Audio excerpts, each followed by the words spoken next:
Quand j'étais plus jeune, j'étais jalouse des enfants de mon quartier. Ils avaient tous des familles heureuses avec des mères et des pères qui les aimaient et s'occupaient d'eux. J'ai toujours voulu ça pour moi.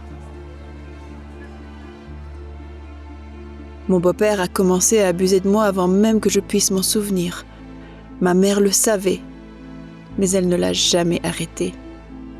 Parfois, elle se blâmait et parfois, elle me blâmait, mais elle n'a jamais rien fait pour y remédier. Je pense qu'elle avait peur de ce qui aurait pu arriver si elle l'avait confrontée.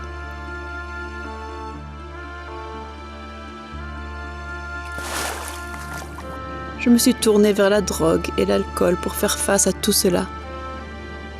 J'étais toxicomane à l'âge de 13 ans. À 15 ans, je me suis enfuie vers la ville. J'ai passé beaucoup de temps dans une série de mauvaises situations, faisant des choses dont je ne suis pas fière.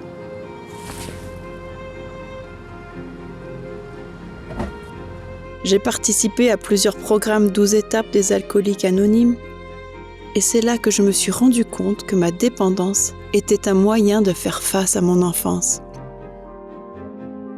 Je suis sobre depuis quelques années maintenant, mais chaque fois qu'un souvenir indésirable revient, c'est un défi pour moi.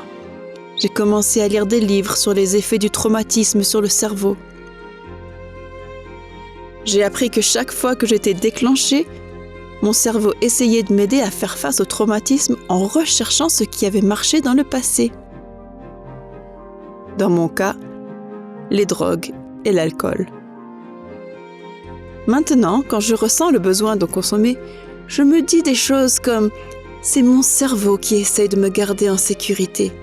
J'ai appris à ne pas combattre ces pensées déclencheuses, mais à la place, je les laisse passer et je recentre mon attention sur autre chose, quelque chose de plus positif. Je me sens mieux capable de gérer les déclencheurs. Ils ne sont pas tous partis et ils ne le feront probablement jamais complètement.